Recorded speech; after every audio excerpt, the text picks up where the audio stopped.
What a day in the Old Fourth Ward as folks pulled together to beautify the area. Hello everyone, welcome to City Talk. I'm Thermise Bevel. Councilman Kwanzaa Hall and those in the Old Fourth Ward launched the Year of Boulevard at the beginning of 2012 to improve quality of life along that corridor. The group recently held its fall community cleanup and received some national support. This Hands-On Atlanta service project got help from Park Pride, Commissioner Joan Garner, Council President Cesar Mitchell, and many more. The Vice President's wife, Dr. Jill Biden, and Michelle Nunn also pitched in. Nunn and some friends founded the Hands-On Atlanta organization, and Hands-On Atlanta Day was created 25 years ago as a way for volunteers to give back to the community. It's incredibly gratifying to come out and 25 years from the very first Hands-On Atlanta Day to see that there are thousands of people participating, the kind of difference that they're making here. It's, I think, an incredible testament to both what happens when you call people to service and what happens when they answer to make a difference in the lives of their neighbors. Volunteers concentrated on the Boulevard corridor north of Freedom Parkway, cleaning 2 parks in the Old Fourth Ward, pulling weeds, raking leaves, spreading mulch, and painting. I used to be a member of this community, staying over here at Wabash and Boulevard, moved a little further down Boulevard. And a lot of my students are members of this community, stay in Bedford Pines and stay along the Boulevard corridor. And I just think it's good to be out here, you know, helping clean up a little bit, giving back to the neighborhood, and just generally being involved. It's important to pick up the trash because if we do not pick up the trash, the world will start polluting everywhere. Councilman Hall says it's wonderful to have support like this from Mrs. Biden and to have Michelle Nunn, who has dedicated her life to public service, pitch in as well. It is outstanding to see Dr. Biden out here working with us, not minding getting her hands dirty in a very authentic and real way. But I'm just thankful that Michelle Nunn founded Hands-On Atlanta 25 years ago, and that she still has put energy behind this great effort, and that they've been a partner with us consistently in District 2, but this time to make this Hands-On Atlanta Day, it's just very humbling, and we're thankful. Biden works with a lot of different groups. She says it's great to see people come together like this to improve the community. I love seeing so many young kids out here this morning. It's so important that they learn the value of community service early in life so that it can continue and continue. Nunn hopes people in this area will have a sense of pride from all of the effort that has gone into this corridor. The Year of Boulevard, it's about lifting up and revitalizing this neighborhood, this historic district where Dr. King was born just down the street. Hands-On Atlanta Day had more than 6,500 people revitalizing schools, parks, and other projects, all to better the community. Hartsfield-Jackson Atlanta International Airport is screening passengers for Ebola.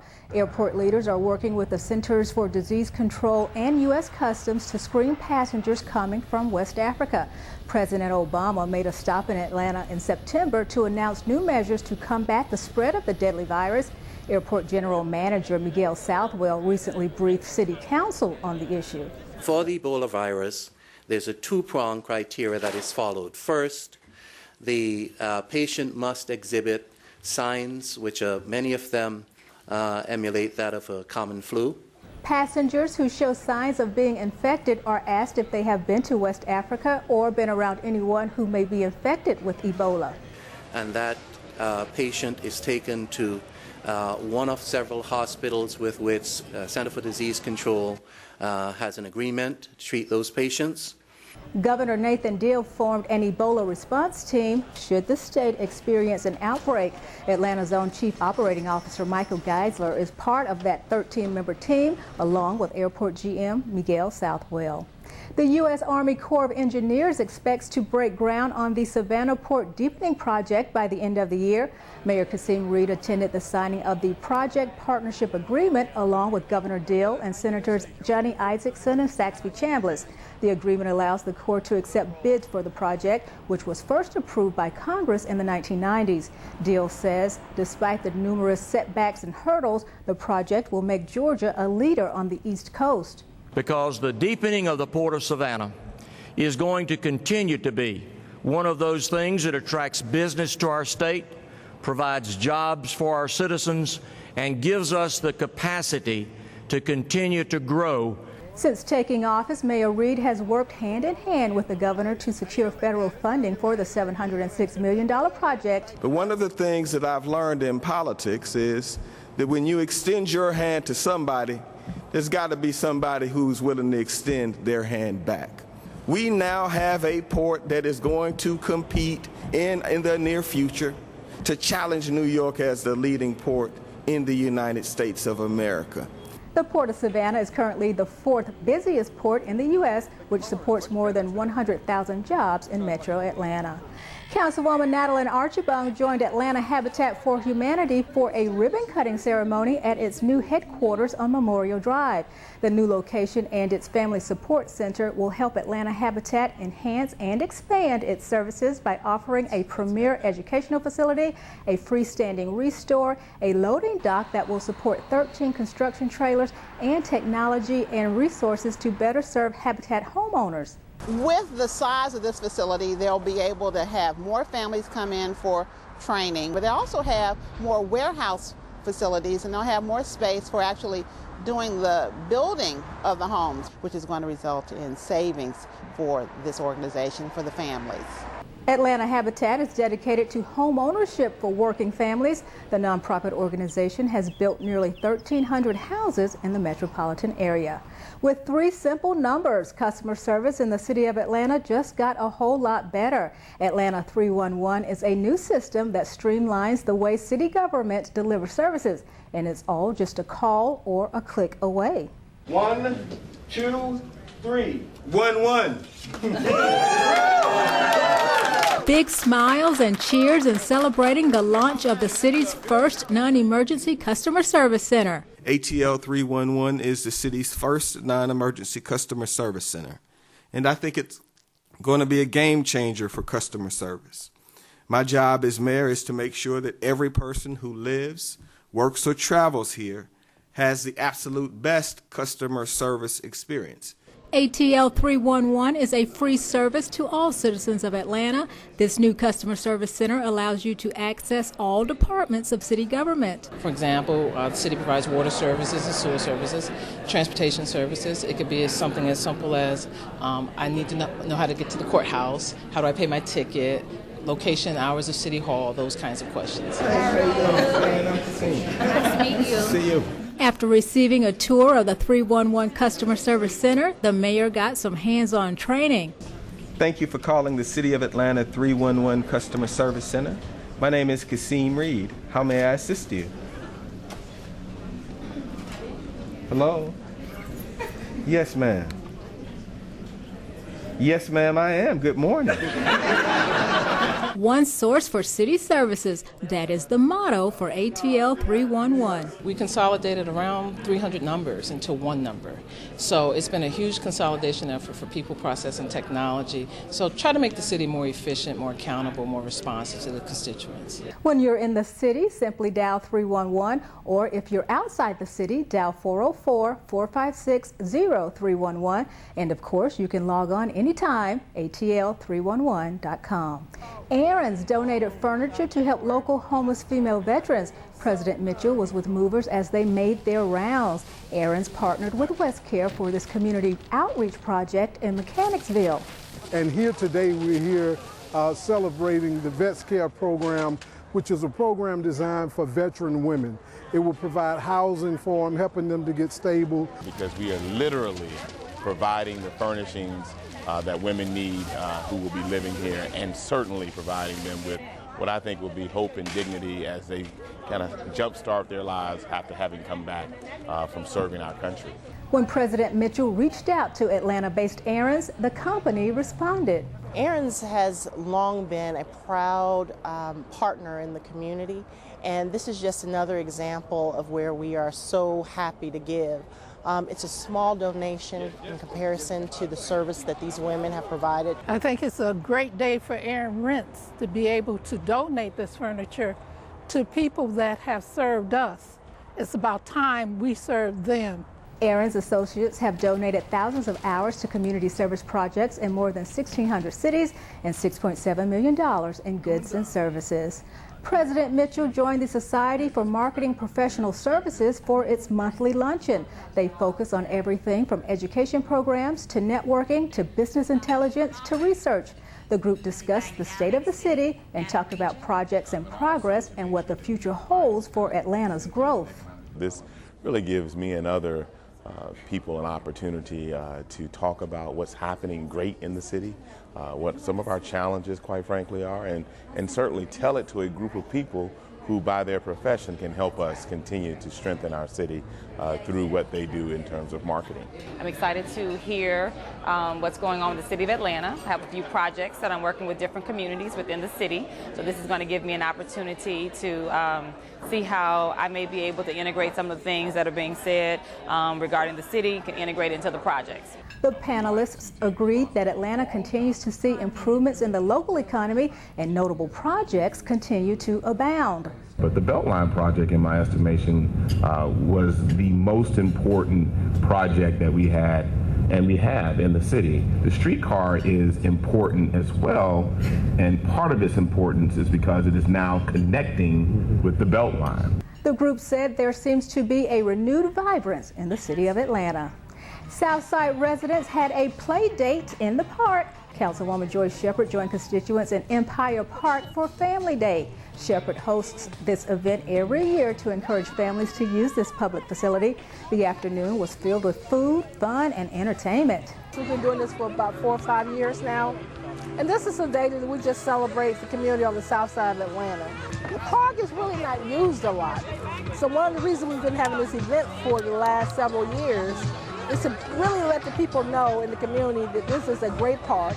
Empire Park has 2 tennis courts, a basketball court, and a playground for folks who want to come out on any given day just to have some fun. When we come back, Buckhead residents have a new place to enjoy the great outdoors. Fort Peachtree is open to the public. For us to open up 15 acres with preservation in mind is really a great thing. ATL 26, forward together. Channel 26 brings the city of Atlanta home to you. Atlanta city leaders want to move the city forward together with you. The goal? To engage and empower citizens through service. From City Hall to the neighborhoods that make Atlanta unique, ATL 26 keeps you connected to your government and community. And we go global. As Hartsfield-Jackson Atlanta International Airport takes you around the world, ATL 26, forward together. The Fort Peachtree grounds are open. Reopening this historic 15-acre site along the Chattahoochee River and Peachtree Creek gives Northwest Atlanta residents some much-needed green space.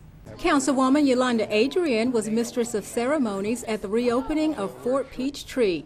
The original fort was built in 1814. Today's Fort Peachtree, a replica of part of the city's first non-Indian settlement, was built by the Department of Watershed near the Atlanta Waterworks pumping station for the bicentennial celebration. So it's a wonderful opportunity for us as the city and Department of Watershed to share our resources and also to bring to mind the preciousness of our water resources and our natural systems. And this is where it all started. This is where our drinking water system started. Watershed Management says the facility has remained closed as far back as the 1996 Atlanta Olympics. Councilmember Adrian sponsored legislation to reopen the fort to the public. I have been talking to community leaders about reopening Fort Peachtree since April of 2013. And I am so grateful that they brought this to my attention because this space needs to be open to the public. Not only is it a fantastic green space, but it has terrific history. The fort overlooks the Chattahoochee River where it meets Peachtree Creek. The history of the fort begins with the War of 1812. The Chattahoochee River was the frontier between the Cherokee and Creek Indians. The location was a major contact point for Native Americans and British traders. The property now provides a new amenity for the area. The city has refurbished the pavilion and to allow the neighbors and any members of the community to have access to the park, to walk, have picnics, enjoy the river. Now with 15 acres of open space, those in Southwest Atlanta can enjoy being outdoors from dawn to dusk. This year marks Fort Peachtree's 200th birthday. Central Atlanta Progress and the Atlanta Downtown Improvement District teamed up with MARTA to launch a campaign to improve the appearance and experience of 2 MARTA stations. Interactive surveys at the Garnett and 5 Point stations gauged what improvements riders wanted to see.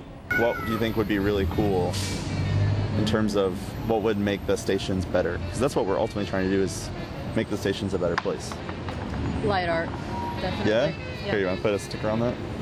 We've been all over downtown for the past week getting the word out about the online survey.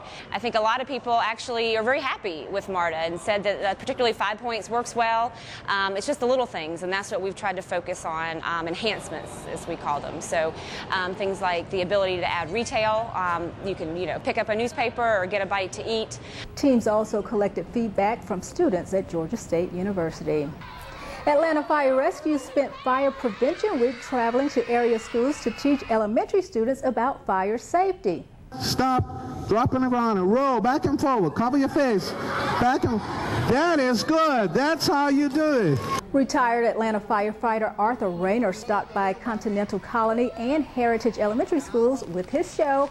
Rayner taught kids about the dangers of matches and lighters, what to do if they ever caught on fire, and the importance of smoke alarms. But he says these are lessons that must be reinforced at home. Parents are the ultimate instructors as such. I told them today about smoke alarms, smoke detectors. Tell your parents you have to change the batteries twice a year. I learned when smoke is up high, you're supposed to get down low. And you're supposed to crawl on your hands and knees. Rayner says the easiest way to remember when to change those batteries, twice a year when daylight savings time changes. The golden years can signal freedom, relaxation, or new priorities. But when it comes to medical care, senior citizens need more comprehensive testing for diseases that typically show up after the age of 60. Those unique needs are the driving force behind Grady's second annual Senior Saturday. The event focuses on educating seniors and checking for problems like dementia, cancer, and high cholesterol. A 40-year-old may have just high blood pressure, but a 65-year-old, 70-year-old may have a combination of high blood pressure, diabetes, congestive heart failure. Besides the medical problems, older adults also tend to begin to have problems with walking. They tend to have a loss in the muscle mass, and that contributes to a decline in their function. Dr. Oyu Banwa is medical director of the geriatrics clinic at Grady. She says seniors with functional issues or other health challenges can be referred to specialists or therapists, and that's the advantage of Senior Saturday. Senior Saturday kicks off on November 8th from 10 until 2 at Grady's Clinic Atrium on Jesse Hill Jr. Drive. Free health screenings, blood pressure, glucose, cholesterol, flu shots, body mass index, and much more. That's Saturday, November 8th.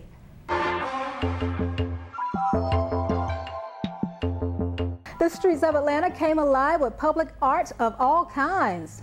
Large-scale sculpture, theater, dance, music, all open to the public. The Mayor's Office of Cultural Affairs presents Elevate, a yearly celebration of public art in its most unique form.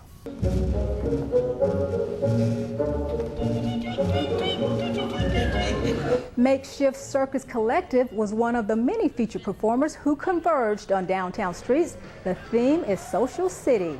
And it talks about interconnectedness and what a city means to people whenever you talk about the experiences you have with others within that infrastructure. People think that public art can be inaccessible, but with Elevate, we make everything really clever and fun. Over 100 artists participated in Elevate 2014, and nearly 24,000 visitors enjoyed the free public art shows. Atlanta Falcons quarterback Matt Ryan and his fellow teammates surprised a group of students at Venetian Hills Elementary School.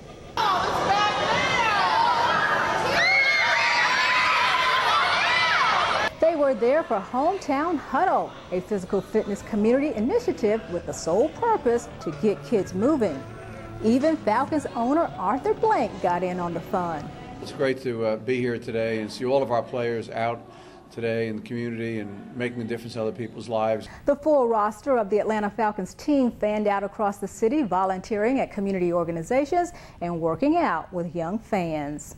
To be able to move around, dance around, listen to the music, throw the football around, do all kinds of different stuff, I think it shows it can be fun. And I had a great time. I think I had more fun than the kids did. Coming up, the City of Atlanta has a recreation center on wheels, the Playmobile. And raising awareness about gender inequality brought together some incredible women. ATL 26, forward together. Channel 26 brings the City of Atlanta home to you. Atlanta City leaders want to move the city forward together with you. The goal? To engage and empower citizens through service. From City Hall to the neighborhoods that make Atlanta unique, ATL 26 keeps you connected to your government and community. And we go global. As Hartsfield-Jackson Atlanta International Airport takes you around the world, ATL 26, forward together. Councilmember Keisha Bottoms joined the president of CARE and the CEO of the National Center for Civil and Human Rights to celebrate International Day of the Girl, which raises awareness about gender inequality around the world. Councilwoman Bottoms participated in a panel discussion on leadership. She spoke about political engagement, her path, and opportunities available to girls.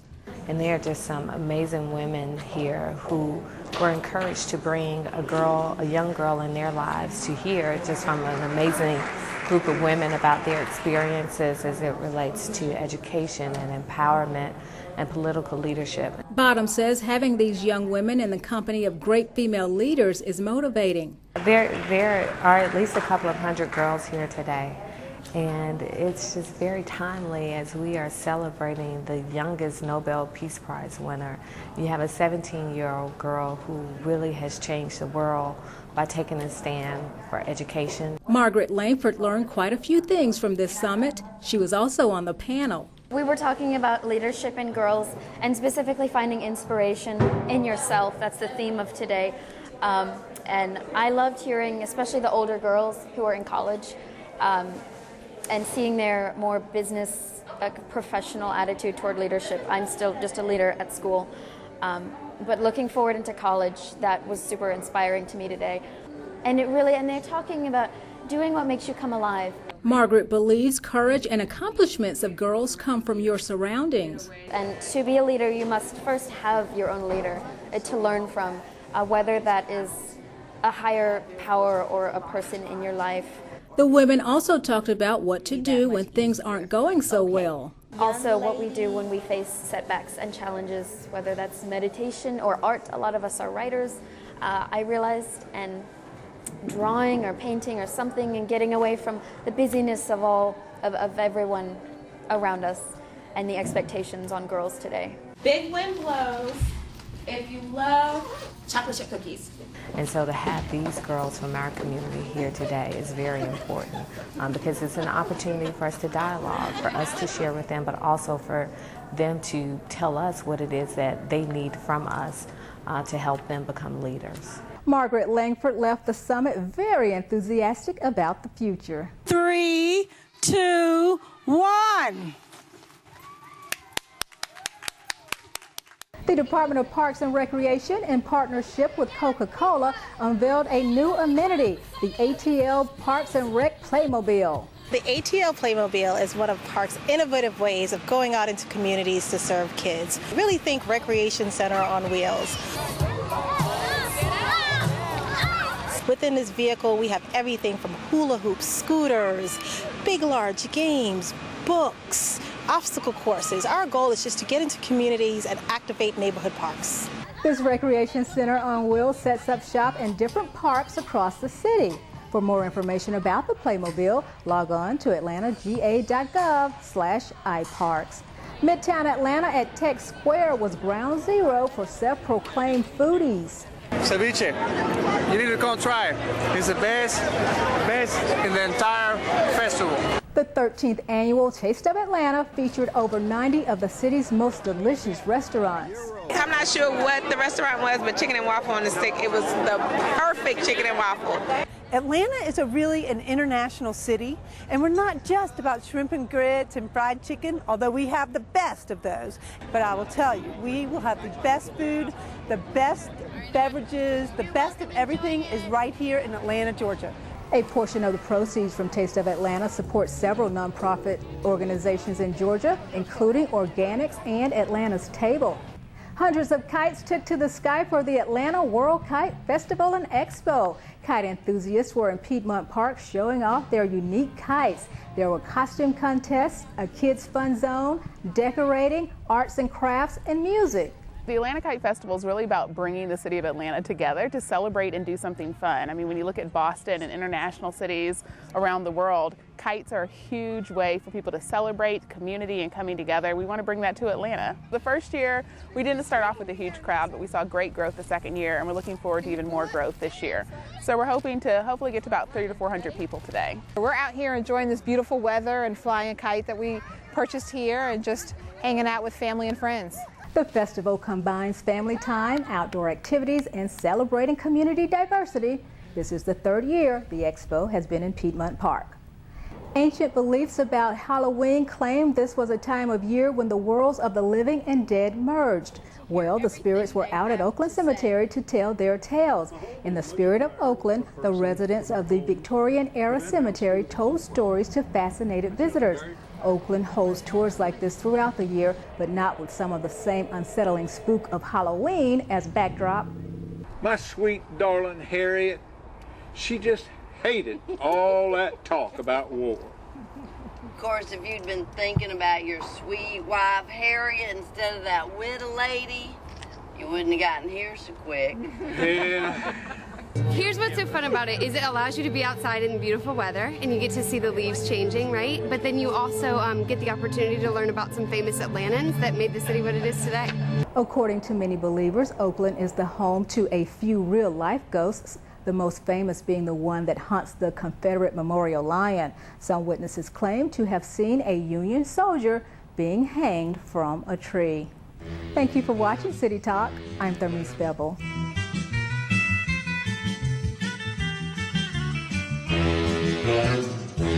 Thank you.